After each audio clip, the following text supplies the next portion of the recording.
Bonjour, bonjour à tout le monde. Je suis très heureuse d'être ici. Avant, je pense qu'il y avait plus que 15 ans, oui, j'ai passé un mois avec Marie-Odile à l'hôpital Sainte-Anne. C'était une partie de mon sabbatique. Et j'avais quelques connaissances d'état de service santé mentale pour les jeunes en France. Aujourd'hui, je vais parler en anglais, c'est plus difficile pour moi d'expliquer le concept en français. J'ai besoin de plus que 2 heures. Okay. Professor Fuzzer-Polly and I will probably complement each other in terms of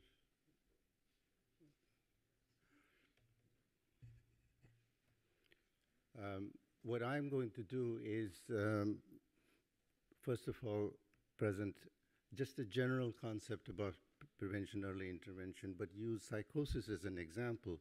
And then I want to, essentially what basically I've been doing in the last 25 years, is then gradually shift to why just dealing with psychosis doesn't make sense, that we have to do early intervention across all mental disorders.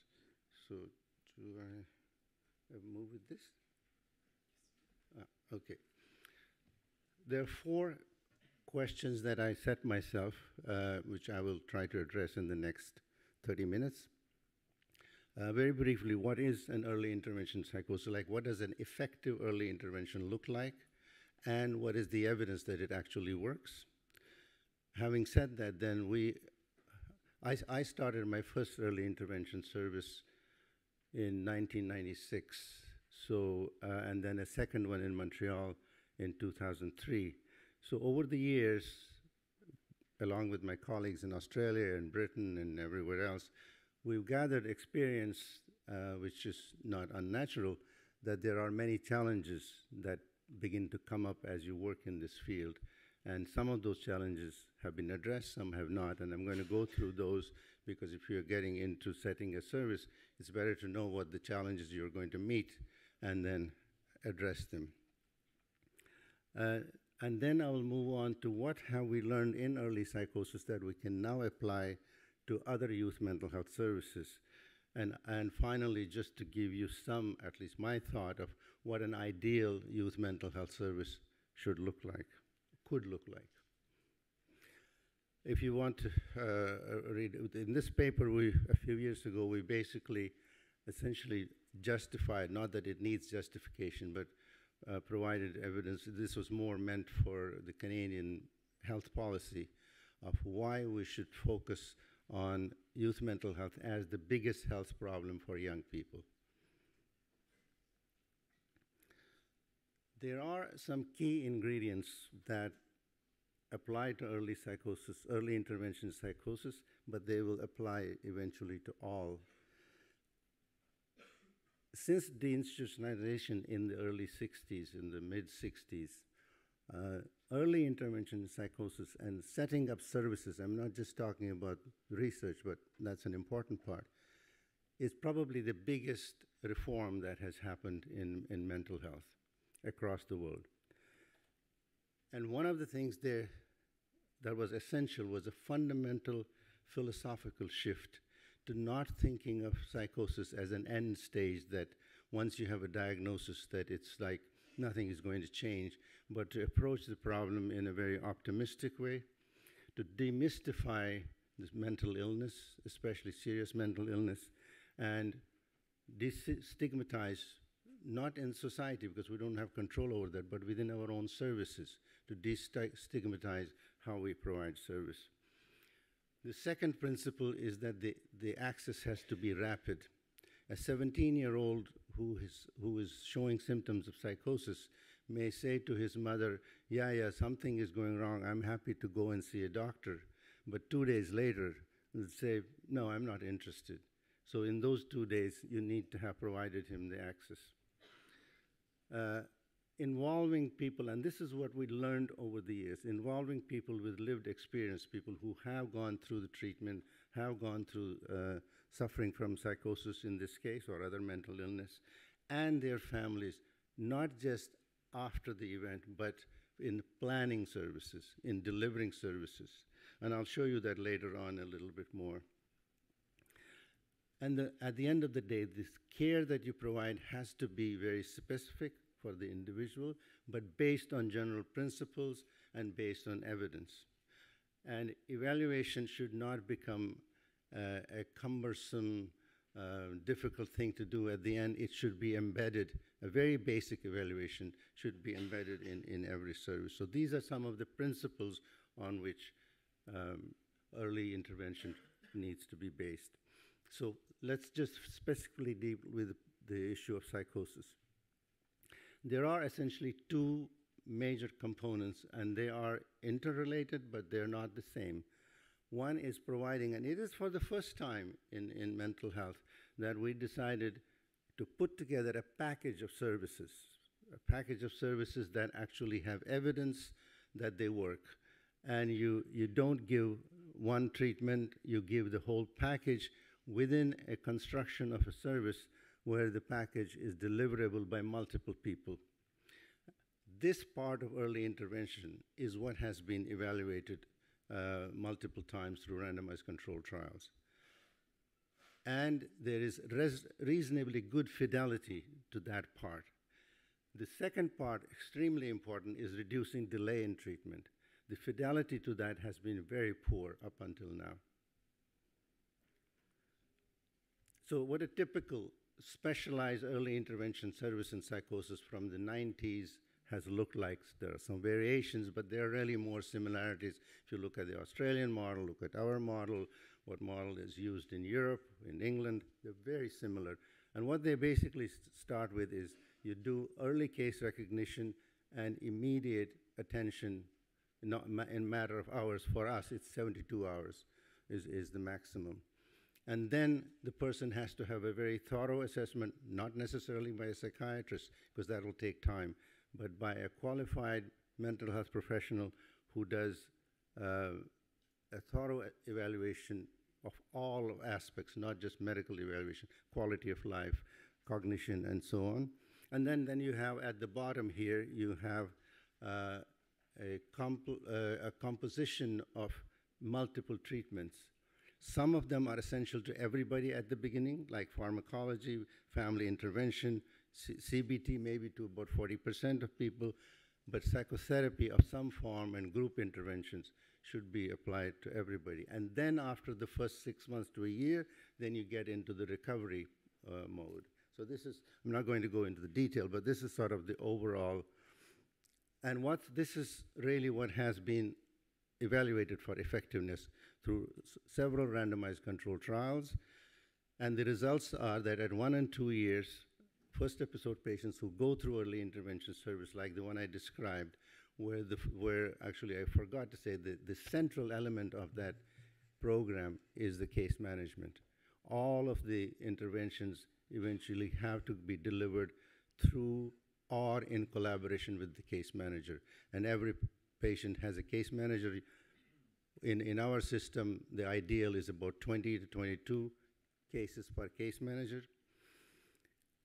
And as a result, you get the effectiveness studies basically show you have higher remission rates, lower relapse rates. In other words, clinical outcomes are better, less substance abuse, overall function is improved. It's been shown multiple times that these services are cost effective. There is an actual reduction in suicide and all-cause mortalities. And at 5 years, because these programs are usually for 2 years, and several of us have done, there's at least 3 randomized controlled trials now for 5 year, looking at 5-year early intervention versus 2-year early intervention followed by regular care. The 5 years seems to be better in producing better clinical outcomes. However, it looks like not all patients need 5 years. Roughly about 50% could do with 1 or 2 years and then transfer to a good level of care, even at the primary care level.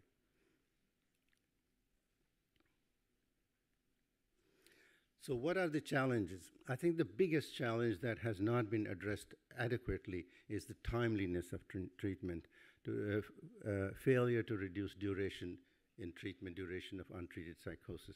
Now, it's not because people don't want to do it, because it's very complex, and I'm going to spend the next few minutes on what the complexities are and how a system can deal with this. There are other challenges as well. One of the big ones is that programs that are set up, and I include my own, we thought we were doing a great program, and then later on, one of my postdocs went and did a big project and found that we were actually, even though we did a lot of community or education and so on, we were only probably getting 1 out of 2 patients. We were missing 1 for every 1 patient. We admitted we were missing 1, and I'll show you that because it's very important. The service user and family involvement, I think in general, we did very well, 75, 80%, but when we did a project in comparison to an early intervention service we established in Chennai in India, their participation was 100% of the family participation, and that actually influenced the results a lot. Disengagement from services is still a concern. I'm not going to go into detail. It's about 20% in early intervention services as opposed to 50% or 70% in regular service. And I'm going to leave for my colleague, Paolo, to talk a little bit more about the clinical high risk. So delay in treatment, just to understand it, first of all, why is it important? Because it's the one consistent variable that has been associated with short-term clinical outcome, short-term social outcomes, and long-term. Even 20 years later, you still see the effect of the DUP initially, despite interventions. This particular variable seems to be independent. Of course, it has crossover with some, but it is independent of premorbid adjustment and other things like negative symptoms.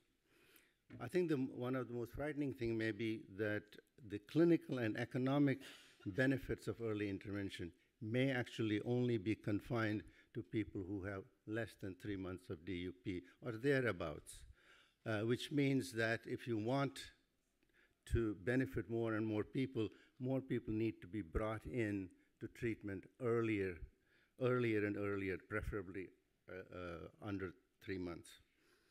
The good thing is that duration of untreated psychosis is potentially malleable. There are ways we can reduce this delay. So let's understand the delay a little bit more. You have three steps or 3 stages of delay. One is the help-seeking delay. That is, if I have symptoms, how long does it take for me to seek help? And that is usually dependent on the type of symptoms people have. If they have acute symptoms, they create a lot of disturbance, they're going to be taken to the emergency. If they have mostly negative symptoms, I always used to joke in London, Ontario, where people are very comfortable, people have big houses. A lot of patients were stuck in the basements. They were not creating any trouble, and we picked them up through our early case detection program, and they had 5, 10 years of DUP because they hadn't been bothering anybody, but they were sick. Then there is the systemic delay. Earlier on, we found that the systemic delay was actually longer than the help-seeking delay. So this is from the time the person or their family contact the service and to the time that they actually get an intervention, an early intervention. And then lastly, there is this is dependent entirely on how your system is organized.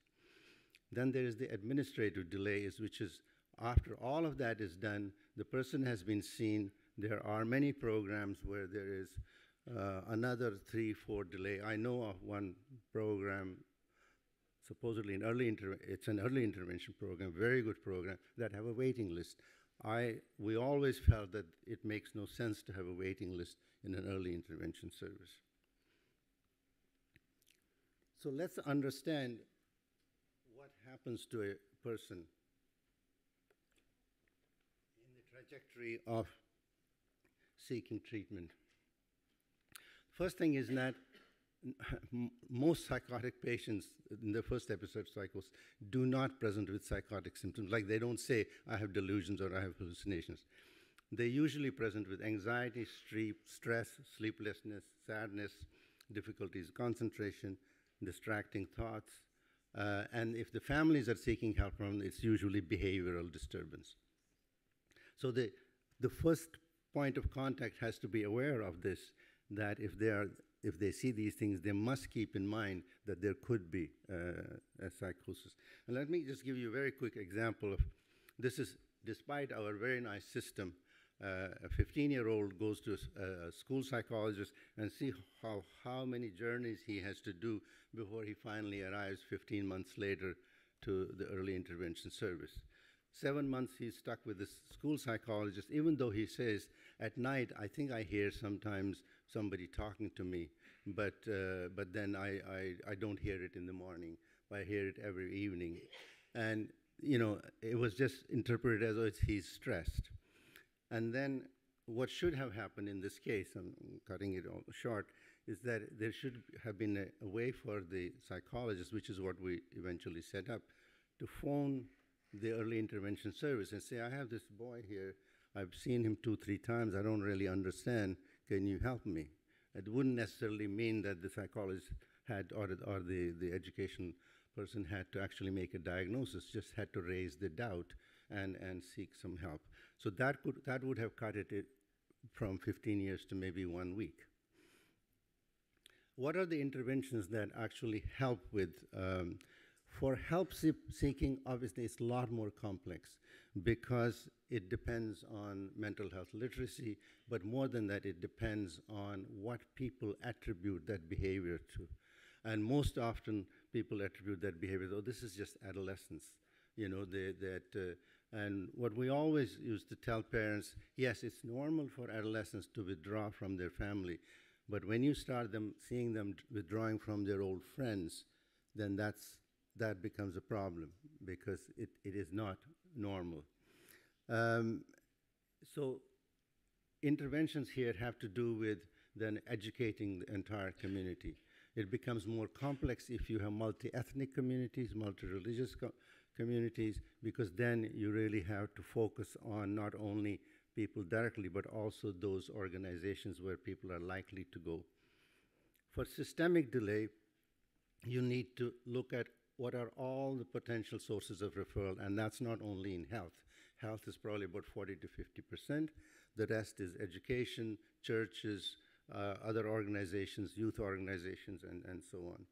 And for administrative delay, you just basically need to do a few things, including, most importantly, not to put an obstacle for people who look like they have a substance-induced psychosis. That seems to be the most often where people say, hey, do we really take this person because there's a lot of substance abuse. What we've done and what has actually worked for us is, and what all early intervention services do, is no referral is required. Anybody can refer, including the person, their family, and so on. The second point I think is important is to have a non-physician trained clinician as the first point of contact who can actually conduct a good assessment. And then you have to have a ready availability of a psychiatrist and a psychologist sort of as to do a fuller evaluation. What has worked? TIPS study that some of you are aware of, the Norwegian study, has been the most successful. It was a parallel control design. It was methodologically very sound, and it worked. They were able to reduce their DUP down to 4 weeks. And 20 years later, they still see the effect of that the group that received the intervention, it was a community-wide intervention, are doing better than the ones who did not receive the intervention in the beginning. We did a study. We had no way of doing a parallel control because we couldn't find 2 cities that were identical. So we did a historical control. We allowed the early intervention service to operate for 2 years, and then we did a community-wide massive intervention through buses, through transit system, going to all the schools and so on. We had very mixed results. Overall, the DUP actually went up, And then when we looked at it, it was because we were picking up people who had been ill for many years. So the average DUP went up, but the median DUP went down. So what happened was that the people who were coming to us within 1 year, they started coming much earlier. So in that way, it was effective. But we were not able to influence some of the longer DUP cases. Then we did a similar, not a similar, we did another project. This one was in Montreal, where we did not do a community-wide. We did only focus on sources of referral. And what we did was what's called academic detailing, where you basically go in and meet people in the organization in very small groups and have a discussion. You don't have a didactic presentation. You have a discussion about how it works, what is psychosis, and so on. And when we did that, there are two things we learned. We did manage to reduce the DUP a little bit. Our DUP ended up at a median of 10 weeks, which is still, fairly good, and it's under 12 weeks. But one of the other things we learned was that out of every 4 cases we got, only 1 had psychosis. 3 had some other mental health problems. So it means that when you teach people how to recognize psychosis, what they actually get out of it is that how to recognize mental illness. Because I think that makes sense. We don't really expect them to be able to, even primary care physicians would have sometimes difficulty. I would sometimes have difficulty with early psychosis when the patients are just emerging with symptoms. So we realized that doing these kind of interventions, we had a flood of people coming in, but we had an ethical responsibility that once they referred themselves, we had to find them a service. A lot of them had anxiety disorders, substance abuse, depression, and 1 out of 4 had a psychosis. So from that is when we got thinking, no, we need to create a system where all youth mental health problems should be addressed. The other thing I was referring to earlier, not a program not being effective enough to treat all of the prevalence or the incidence cases in their community. And this is a study that Kelly Anderson and her group published. And what they showed was that people within, this is a 400,000 population where we had set up a program, patients who came into the program had 4 times lower mortality than the patients who for some reason couldn't make it to the program. And one of the main reasons, one of the identifiable factors that prevented them was association of substance abuse with psychosis and lower socioeconomic status. Even though it's the same, it's publicly funded, nobody has to pay anything, but there seem to be these kind of filters in the system. But it's quite frightening that they actually had 4 times higher mortality if they didn't get into the early intervention service. Unfortunately, the service was only 2 years. When patients were discharged, 5 years later, the mortality rates were about the same for both. So it means that there is something in early intervention, I think, is the amount of attention people get and the multiple sources of help, physical, mental, social, that protect them against death. I mean, there is no bigger outcome than mortality. There are other relevant developments, and I think one of them is the whole area of clinical high risk. Should I leave this for you to deal with? Okay. So what have we learned from the early intervention psychosis? First of all, I think we've learned that the timeliness is as important, if not more important, is as important as giving good evidence-based treatment. We have also learned that we need to, I think services should be established starting from the population. You need to understand your population. If it's a community of 400,000, but mostly young families, you're going to have a much higher incidence of psychosis, much higher number of cases. But if it's a population where 30% are elderly, you're not, so you need to understand, and then you need to understand what might be the barriers for people. So you need to loosen up this, especially I'm concerned about this substance abuse psychosis that we are, even as professionals, we're not very clear about what that all means. Half of them come back anyway with a full-fledged schizophrenia. We also need to create in the system, when do we transfer people to other levels of care? And that research is incomplete.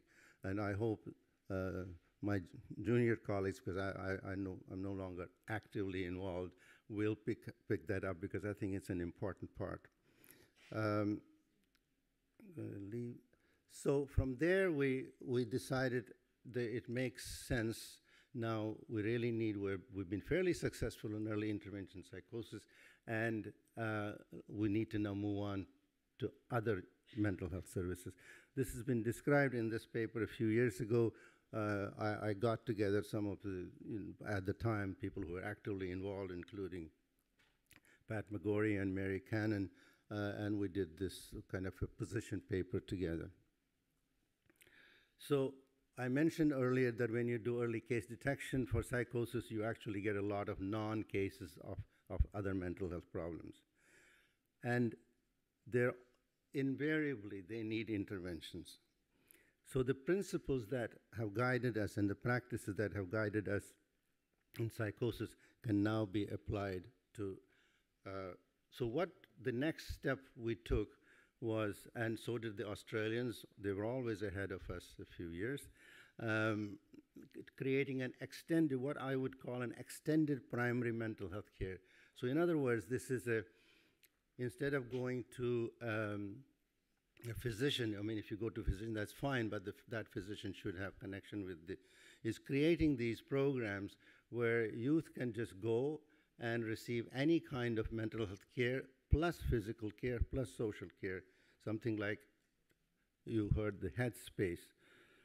So we had this $25 million grant, and we created what we call Access Open Minds, Access Esprit Aware. It's a pan-Canadian project, and there are, the essence of the project is that everybody has to agree to 5 principles: early identification, rapid access, no transition at 18, so you start at 12, you go all the way to 25. Youth and family have to be involved from the very beginning of planning, and the care has to be focused mostly on the community with access to hospitals whenever you need. Now, we gave these principles, we put together 16 sites. Originally, there were 14 eventually. And how each site reached that goal depended very much on the nature of the community. For example, we had 6 indigenous communities, a very different culture, very different needs. And we had very large urban centers. So I'm not going to go into the detail, but there was some basic, this is just the distribution. We were way up in the Arctic as well as mostly in the south. And these are set up, this is what they look like. They are set in the community, designed by the youth. The top is the Edmonton Center and at the YMCA, and the bottom is at the university. This is in a medium-sized town. And in this case, the community got involved and actually contributed in terms of space and money and so on. So one of the essential things here is the same as in the early psychosis, that you need a non-physician, highly trained clinician as the first point of contact who would conduct an assessment. The purpose of the assessment in this is a bit different than in early psychosis. I am very concerned that if you open a system, which we should, you're also going to get people who are distressed, but they don't have a mental health problem. So this person has to be able to at least make some assessment. Is this a distress from missing an exam, from something happening the day before, or is this really an indication of an emerging mental health problem? And I think that is very, very key. If you want to read, there's a whole supplement in early intervention psychosis that describes all of these programs at each site. And we just published the evidence from the first paper in the JAMA. And this is what we found, that every 6 months, one of the purposes was to bring more people into mental health services who needed it. So the referrals were increased by 10% every 6 months. We had a total of over 8,000. Rapid access within 72 hours, 60% met them, and then there was an increase of 3% over the subsequent period. And unfortunately, the access was quicker for people who had lower level of mental health problem, maybe because they have the capacity to seek help. Maybe in their case, it was just a little distress. However, once the more serious mental health problems got in, they got more interventions, which is what should have happened, and they got better outcomes. But it is of concern that 20% of people were seeking services who did not need it, and we need to be able to make sure that we don't waste our resources on them and be able to recognize that we're not missing anyone. And finally, we did an economic evaluation of, there are 3 economic evaluations. One of them is ready to be published, and this is from the largest city. For every dollar that was invested in Access Open Minds, it brought $9.8 in return. So it's primarily by shifting care to either to a community and to also things like intense single session interventions. Okay. So I think that's the last thing I have. So I think the only thing I have, because we're running out of time, the only thing I would suggest, those of you who are interested, we need to, resources are finite, no matter how rich your country is. So we have to make sure that the resources go to the people who need it, and these resources are meant for people with mental health problems. So we recently published this, a philosophy colleague of mine, Ian Gold, and I published a paper where we tried to argue that how important it is for us not to make every distress into a mental health problem. It has all kinds of social consequences, and to protect the resources for treatment and separate them from resources for mental health promotion, because that is a very different ballgame. So I'm going to end there, and merci.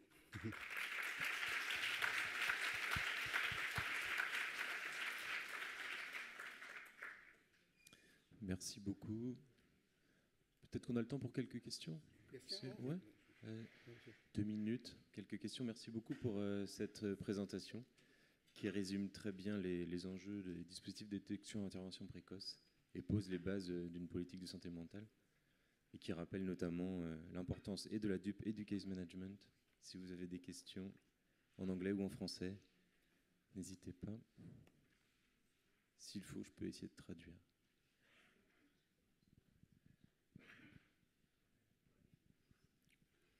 It was either too boring or maybe too much. Sinon, on fait les questions là-dessus. Oui.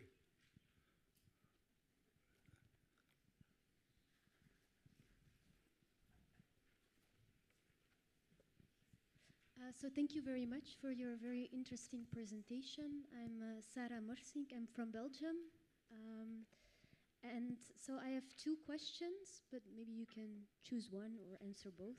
It's up to you. So one is about the delay that you're talking about.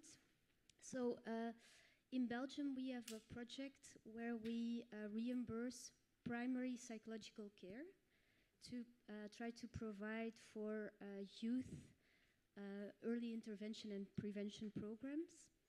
And for us, the real game changer in changing or reducing the delay time with half, because we had a delay time, I think, of 8 years in Belgium, and we reduced it in half.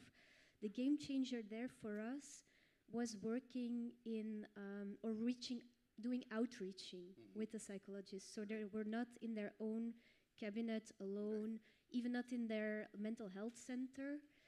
We motivated them to reach out towards schools, non-mental health settings, youth houses. And so that for us, that made the biggest difference. So I'm trying to make the comparison of what you were talking about. Maybe it's systemic changes, or maybe it's also sort of a mental health literacy because it's more I think attainable. You're absolutely right.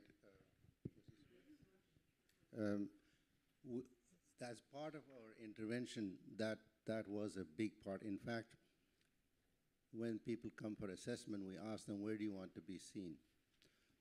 So the case managers, even after they're in the program, they would go and intervene in coffee shops somewhere.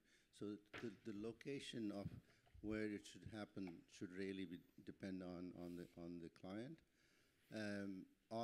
We actually required our case managers to do 70% of their visits with the family at home. Didn't always happen.